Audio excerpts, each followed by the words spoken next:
Social media, समाज माध्यम हे सुद्धा मोठ्या प्रमाणात प्रभावी ठरले.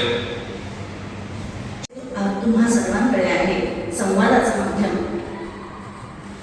या माध्यमाचा पूर्ण उपयोग राष्ट्रीय सोशल मीडिया, समाज माध्यम हे सुद्धा मोठ्या प्रमाणात प्रभावी ठरले.